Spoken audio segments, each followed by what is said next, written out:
Hello! Bienvenue dans ce nouvel épisode d'Inspiration. Donc aujourd'hui c'est l'épisode 3 de la saison 5. Merci de me rejoindre, je m'appelle Christelle et si vous êtes nouveau par ici, c'est un podcast hebdomadaire qui est en ligne tous les lundis sur YouTube à 17h, qui parle de tricot, qui parle de laine teinte à la main. Et ça va de pair avec une newsletter qui part tous les lundis pour vous présenter ce qu'il y a de nouveau dans la boutique et une mise à jour de la boutique Etsy, là où je vends ma laine, tous les lundis après-midi. Donc bienvenue par ici, j'espère que ça va vous plaire. Si jamais vous êtes des habitués du podcast, hello, j'espère que vous allez bien, ça me fait plaisir de vous retrouver. Ça va beaucoup mieux. Voilà, la semaine dernière c'était quand même un épisode un peu vulnérable pour moi, je dois dire, parce que pas forcément super en forme et tout, mais j'étais quand même heureuse de le faire. Et surtout, j'en parlais avec mon mari, franchement, vous êtes des amours. Parce que c'est pas toujours facile de montrer ses faiblesses quelque part. On a plutôt envie de montrer là où on est fort, là où on est bien, machin. Donc après, bon, c'est vrai que voilà, moi je suis là. En dehors des salons, je suis là tous les lundis, sauf vraiment truc très important, mais ou vraiment très malade. Mais sinon, je suis là dans l'état où je suis. Voilà. Et donc c'est pas toujours évident. Il faut accepter de pas toujours être forcément à l'idéal de ce qu'on voudrait être, mais j'ai tellement adoré les commentaires que vous avez mis dans le dernier épisode. Enfin, c'était hyper sympa, c'est hyper chaleureux, c'est super réconfortant. Enfin, c'est vraiment un petit bout de communauté tricot qui est trop sympa par ici. Donc, merci beaucoup. Alors aujourd'hui, je voulais vous parler du coloris du mois d'octobre de l'almanach de la tricoteuse de chaussettes. Je voulais vous parler des projets, je voulais vous montrer aussi ma bon sur deux bases sur lesquelles je ne vous les avais pas montrées, c'était MCN et BFL. Je ne les avais pas montrées en écheveau.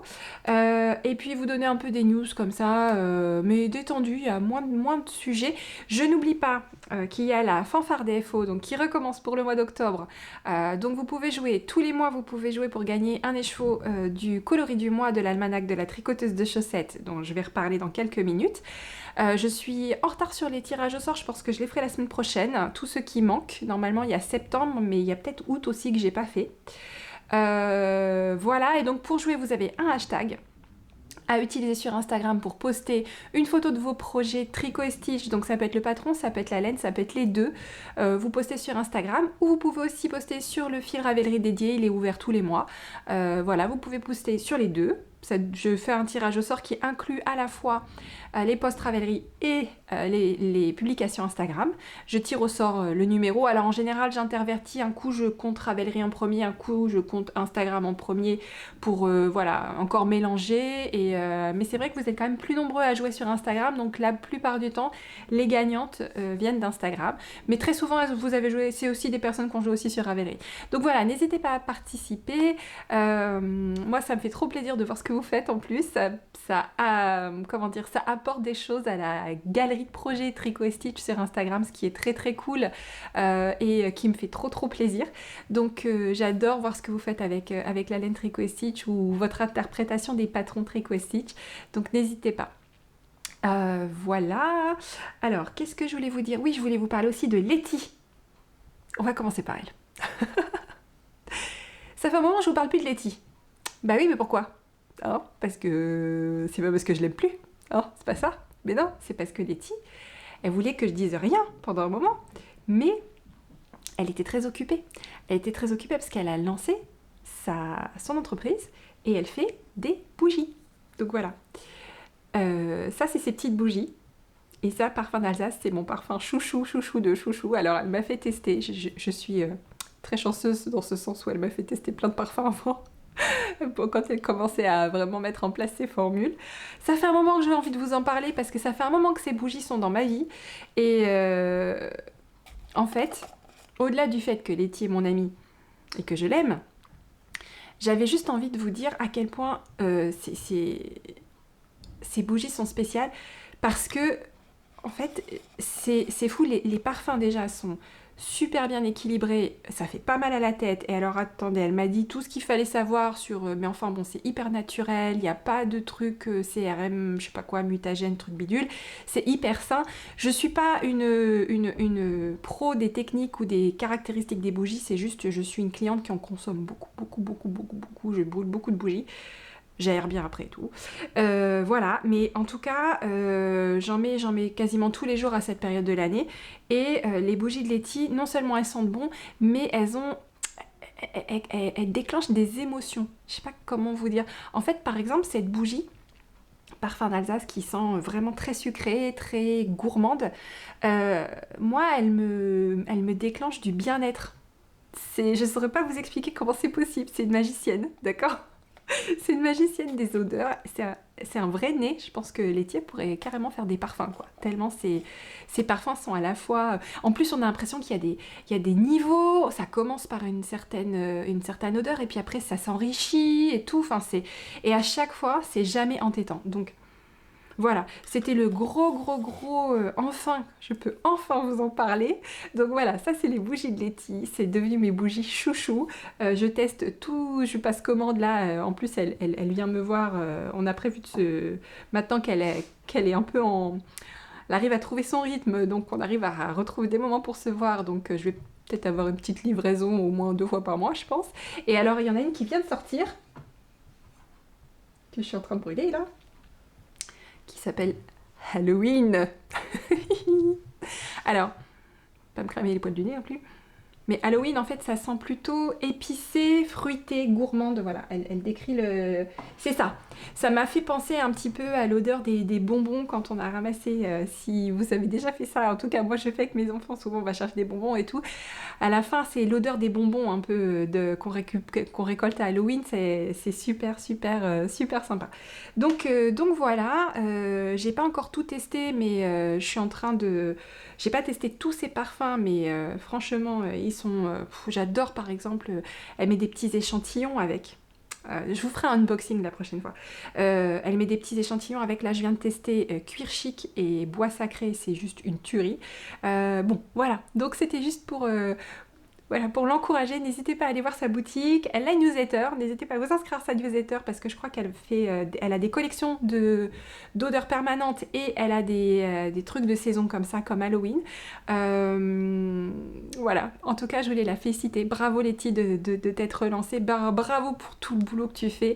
Quand on commence à se mettre à son compte, c'est une aventure de ouf avec des hauts, des bas, mais c'est tellement enrichissant et ça fait tellement... Enfin, je veux dire, c'est tellement plein de sens, surtout pour une femme qui a des enfants. Je peux pas vous... je pourrais en parler pendant des heures de l'entrepreneuriat. Je crois que je suis passionnée de laine, mais je deviens vraiment aussi passionnée d'entrepreneuriat. Et c'est un truc, j'en parlais encore avec Pauline la dernière fois, et on se disait, vraiment, c'est aussi une façon pour les femmes de trouver leur place et d'avoir un boulot qui les intéresse, sans être bloquées par parfois des gatekeepers qui nous empêchent d'avancer, ou parce qu'on a eu des enfants, ou parce que... Voilà. Donc, bravo Letty, bravo. Et voilà, c'est mes bougies chou. Bon.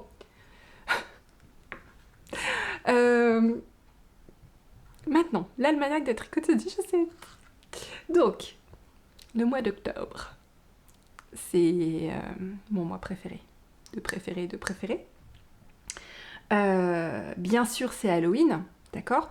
Mais, c'est aussi l'automne. D'accord, c'est aussi les citrouilles, c'est aussi tout ça. Enfin, je trouve quand même que moi, ce qui me marque au mois d'octobre, c'est un petit peu tout ce... Pour moi, c'est le mois de la sorcière, le mois d'octobre. D'accord. C'est le mois de la sorcière et je trouve la figure de la sorcière, qu'elle soit actuelle, moderne ou historique, fascinante. Dans le sens où il y a tellement de choses autour. Il y a tellement de choses autour. Et pour moi, la sorcière, avant sa diabolisation, avant tout l'usage qu'on peut en faire dans les films d'horreur, avec tout ce qu'on peut dire, qu'elle tue des bébés, des machins, des trucs, pour moi, à la racine de ça, c'est vraiment la femme sachante à une époque où le savoir était plutôt réservé aux hommes. Et voilà, c'est pour ça qu'elles ont été persécutées, traquées, c'est cette menace du savoir. Alors il y en avait certainement des moins bienveillantes que d'autres, mais comme partout. En tout cas, dès qu'on commence à creuser un petit peu tout ce qui a été procès de sorcières au sortir du Moyen-Âge et tout ça, c'est fascinant parce qu'on est dans des phénomènes d'historique collective, on est dans des phénomènes de contrôle des populations, on est dans des choses comme ça qui ont finalement, dès qu'on lit, on creuse un peu le sujet, on se rend bien compte que c'était complètement... Enfin, les accusations étaient complètement délirante, quoi, délirante. Bref, c'est un sujet qui n'a de cesse de m'intéresser, c'est un sujet qui n'a de cesse de déclencher chez moi beaucoup ça m'évoque beaucoup de choses, beaucoup d'images, j'adore lire des livres sur le sujet, que ce soit des livres historiques sur justement les procès des sorcières, les séries, tout ce qu'il y a autour en fait, tout ce qu'il y a autour, ça peut être des beaux livres illustrés, ça peut être, voilà, j'ai notamment trouvé un petit bouquin, je vais vous montrer d'ailleurs, que j'ai commencé à lire.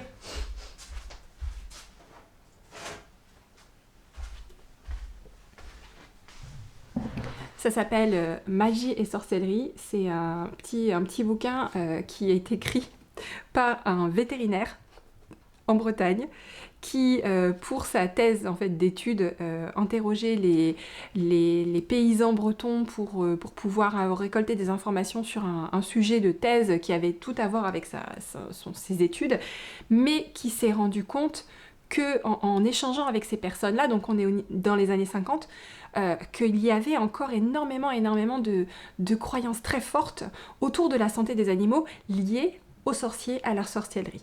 Et donc, par intérêt personnel, il a étendu son champ de recherche à ça, et ça, c'est le résultat de 150 entretiens avec des paysans de Bretagne, moitié du XXe siècle, donc des gens qui connaissaient, donc qui ont vécu, qui étaient adultes à cet âge-là, voire âgés, donc qui ont connu le 19e siècle, la fin du 19e siècle, le début du 20e siècle, et en fait qui partagent leurs croyances sur le sujet de la sorcellerie, qui, à mon avis, on n'est même pas dans le débat, on croit ou on croit pas, c'est pas la question. La question, c'est qu'il y a des gens qui y croient et qui agissent en conséquence. Donc, quelque part, ça donne de toute façon une existence à ces pratiques, même si elles sont absolument pas magiques et enfin qu'il n'y a rien de vrai derrière. Moi, je suis très très très sceptique de tout ça, même si je passe mon temps à consommer des contenus sur les chasseurs de fantômes sur YouTube et compagnie. Je suis ultra sceptique, je suis toujours pas convaincue. Mais je suis convaincue qu'il y a des gens qui y croient et qui font des trucs bizarres. Voilà. Donc, c'est hyper intéressant. Et ça, c'est la face émergée de l'iceberg, d'accord? Parce que dès qu'on commence à partir dans le sujet des sorcières et compagnie, je suis insatiable, d'accord? Voilà. D'ailleurs, j'ai regardé sur Disney+, il n'y a pas longtemps, La chasse aux sorcières, avec Daniel Day-Lewis et Winona Ryder, qui reprend, je pense, une partie de la chasse aux sorcières de Salem à la fin du XVIIe siècle. Ça dépeint tout à fait, c'est le phénomène d'historique collective manipulé par une personne pour des considérations bassement humaines de jalousie. C'est flippant de ouf. Je me rappelle pas avoir déjà vu ce film avant maintenant, et c'était horrible. Donc, sur le sujet, il y a plein de choses. Il y a plein de ressources. Il y a des ressources d'époque. Il y a même... Là-dedans, en fait, c'est hyper bien documenté parce qu'il y a même les extraits des procès faits pour sorcellerie à la fin du XVIIe siècle. Donc, on a des traces écrites, en fait, de ce qu'on reprochait aux gens. Genre, la vache a glissé sur une plaque de verglas, c'était le sorcier, quoi. Voilà, donc, bon, bref. Tout ça pour vous dire que le mois d'octobre, pour moi, c'est plutôt propice à revenir vers ce genre de sujet. J'aime bien... continuer à creuser, continuer à apprendre, à me documenter, etc. Et très naturellement, ce mois-ci, j'ai décidé d'appeler le coloris du mois Season of the Witch, donc saison de la sorcière. Et voici le mood board. Donc, Le mood board, c'est juste un extrait, et pour moi, il est vraiment orienté côté cosy de la sorcellerie quand même, la sorcière. Le personnage de la sorcière, et puis plutôt là où elle va vivre en fait. Comment vont être comment j'imagine en fait son environnement, son univers, c'est voilà, un petit peu le concept de la sorcière dans mon esprit, il est comme ça. J'aime pas les personnages de sorcières trop flippants dans les films d'horreur, parce que ça aussi j'en consomme pas mal, mais je fais attention, parce qu'il y en a certains qui font vraiment très peur. Par exemple, le film The Witch, avec 2 V au début, m'a mise profondément mal à l'aise. J'étais pas super, voilà. Tout ce personnage de sorcière qui, à mon avis, est créé de toutes parts pour justement justifier les procès en sorcellerie, c'est un peu lourd. Je préfère largement Hocus Pocus, mais bon, on est dans la même veine, hein, je veux dire, sur le principe, on les a pendus aussi, mais quand même plus sympa, plus léger, plus... voilà. Donc voilà le mood board et le coloris. Et là. Donc j'avais envie d'un coloris qui soit à la fois lumineux et sombre. C'est ambitieux. Je crois qu'il coche les 2 cases. Il a un côté sombre, un côté lumineux, un côté chaud, un côté bois vermoulu. C'est exactement ce que je voulais. Donc, je vais vous le présenter plus en détail sur les bases. Alors, il n'y a pas encore toutes les bases parce que mon bac test fait 5 écheveaux. Donc, j'ai 5 bases. Donc, je vous remontrerai les autres bases un petit peu plus tard. Mais ça vous donne déjà une idée ici. Sachant que, par exemple, si vous vous demandez à quoi ressemble MCN et qu'MCN n'est pas peint ici, MCN va ressembler à l'Urex. D'accord? Ils prennent la couleur à peu près pareil. Donc, voilà le coloris. Je repose pour ma miniature. Des fois, j'ai du mal à trouver une photo pour les miniatures. C'est une catastrophe. Je fais que des grimaces tout le temps, j'ai l'impression. Quand j'ai fait une soirée sur image, c'est une catastrophe. Donc, ok. Déjà, il faut que je vous raconte son histoire. Parce qu'il est à couches successives. Donc, voilà, je crois que mon préféré, ça va être Stélina encore. Bah, je résiste à l'appel du Stélina cette fois-ci. L'Urex, c'est pas mal non plus. Donc ça commence comme un vieux parchemin. D'accord, la couleur de base, on va la retrouver par là. Sur laquelle je suis venue mettre du noir assez concentré pour vraiment monter en saturation. Et par-dessus le noir, j'ai mis différents tons pour pouvoir avoir du noir, mais pas du noir avec une saveur en fait. Donc, je voulais retrouver la couleur un peu des... Vous savez, Salem, c'est des maisons noires. Et je voulais retrouver un peu cette ambiance de noir avec des nuances. Donc là, on a du noir avec des nuances un peu vertes, comme du bois un peu vermoulu, du vieux bois. Ensuite, on va avoir des nuances de bronze. Et ça va glisser tout doucement vers un violet qu'on va retrouver par ici, par exemple. Voilà. Et au milieu, on retrouve des couleurs très automnales, évocatrices des citrouilles avec de l'ocre et du orange. Alors c'est rigolo parce que même les noms des pigments que j'ai utilisés, par exemple, ça c'est un pigment que j'ai depuis pas très longtemps qui s'appelle Spiced Pumpkin. Bon bah les coloris d'automne, j'en mets pas mal quand même. Donc voilà, ça c'est Stélina. C'est un coloris parfait à tester sur Yaksock, qui est naturellement gris, donc on a un côté très mystérieux, que j'aime beaucoup. Et puis alors, donc ça c'était pour c'était pour les aplats de couleurs de départ, et puis après je finis avec pas mal de speckles qui se voient plus ou moins suivant la façon dont l'écheveau est mis et twisté. On les voit très très bien sur l'Urex que je vais vous montrer tout de suite. Donc l'Urex a vraiment pris en saturation et des endroits plus clairs. Et les speckles, on va avoir des speckles qui vont reprendre les couleurs que j'ai utilisées dans le... Là on voit bien l'ocre par-dessus le noir par exemple, que j'ai utilisé dans les chevaux, avec une touche de bleu. Comme ça, qui va être plus ou moins importante suivant les échevaux. Donc voilà, extra fine fingering. Et j'avais envie en fait dans ce coloris de pouvoir célébrer vraiment la sorcière telle que je l'aime, telle que je l'imagine, et dans tout son pouvoir de savoir et de guérison aussi, de solution aux problèmes, et de mystère, ça part de mystère. Voilà. Et refaire basculer la notion du personnage de la sorcière du côté positif en fait.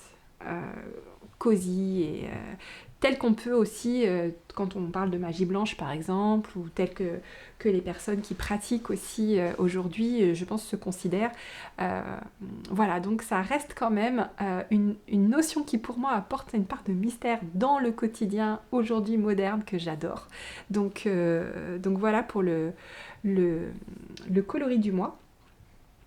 Et le patron du mois.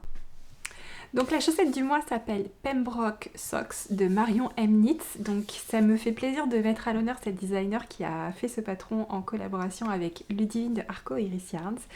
Il y a déjà un moment. Ça faisait partie de, voilà, c'était un modèle que j'avais envie de tricoter depuis un moment aussi.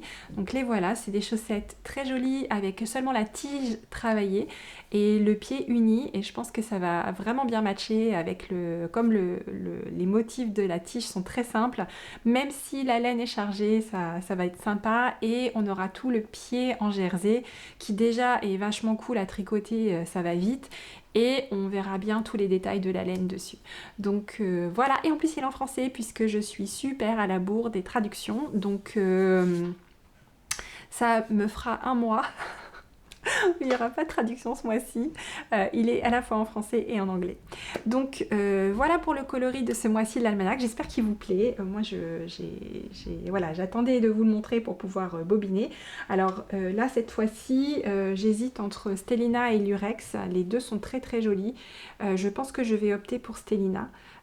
Mais voilà, faut que je vois. J'avais aussi envie de le tester, il faut que je le teigne aussi sur MCN, sur qu'est-ce que j'ai pas encore pris là, comme sur Tweed, il y a Tweed aussi. Voilà, et alors pour les coloris de l'almanach de Mabon, donc je voulais vous les montrer donc ils sont de retour en boutique. J'ai pas voulu les mettre la semaine dernière parce que comme il fallait que les kits de Steven West partent tout de suite, je voulais pas risquer que vous mettiez autre chose dans votre panier en même temps et que ça décale puisque c'était des précommandes. Donc du coup et puis sur le moment j'avais zappé en plus. Donc sur les deux bases que je ne vous avais pas montré jusqu'à présent, Mabon, on a MCN ici. Voilà, et on a BFL ici. Donc un peu aux antipodes du spectre, BFL qui mélange vraiment les coloris les uns dans les autres, et MCN qui les sépare. Et donc Mabon est de retour en stock, donc en quantité limitée parce que ce mois-ci, le mois est très très très chargé entre la fin du calendrier de l'Avent, la préparation de Barcelona Knits, et nouvelle, je viens d'avoir la confirmation que j'allais participer finalement au Ch'ti Bazar, donc le week-end juste après Barcelone, deuxième fois que j'enchaîne. Donc je suis très contente, c'est co-organisé par Loli Lafay. Je suis ravie d'y participer. En fait, je m'en étais voulu, j'avais loupé le coche de quelques jours pour m'inscrire, mais heureusement, elles ont pu agrandir un petit peu l'espace dont elles disposent avec une salle supplémentaire, et donc du coup je peux participer finalement. Donc je suis très contente, c'est à Villeneuve d'Ascq et c'est le week-end après Barcelone, donc je mettrai les détails dans les notes, mais simplement pour vous redire, c'est 15 et 16 novembre. Voilà, donc le mois de novembre va être... le mois d'octobre va être chargé en préparation. Le mois de novembre va être chaud patate de ouf parce que y aura les deux salons plus l'envoi des calendriers de l'Avent.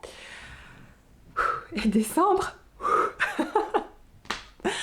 Décembre, il y a aussi des choses de prévues. Donc ça, je vous en reparle un peu plus près de la date. Mais donc voilà pour la boutique. Donc le coloris de l'almanach de moi est dans la boutique. Il est en précommande mais courte puisque je vais l'éteindre début d'octobre. Vous devriez l'avoir pour la mi-octobre plus tard. Et côté projet. Donc j'ai moins tricoté cette semaine, mais j'ai quand même attaqué le talon sur les chaussettes du mois de septembre. La chaussette du mois de septembre, pas très loin. Voilà, donc des Cozy Autumn Socks, donc patron très agréable à tricoter. Et j'ai monté avec, donc j'ai bobiné Autumn Rainbow, Tweed, Funfetti et Mohair et Soie. Regardez-moi cette beauté de Autumn Rainbow sur Mohair et Soie. Oh, je m'en remets pas, quoi. J'ai commencé un tout petit bout de chmouminou de réconfort. Voilà. Et en fait, en ce moment, je suis en pleine effervescence, j'ai envie de tout castonner. Je suis une vraie girouette, je me fatigue moi-même. Je m'auto-soule. Je m'auto-soule parce que j'ai donc Pauline, mon amie Pauline, qui est venue avec moi à Porto, qui vient avec moi à Barcelone, et qui vient toutes les semaines maintenant me donner un coup de main. Donc ça, c'est super cool. Je te fais un gros bisou, Pauline. Pourquoi je parle de Pauline ? Mais oui, qui m'a, je sais pas comment dire, elle m'a émerveillée, elle m'a, ah là là, avec son dernier, son gilet là, elle vient de se tricoter un gilet elle a un podcast d'ailleurs, je vous invite à aller regarder, je mettrai aussi le lien dans les notes.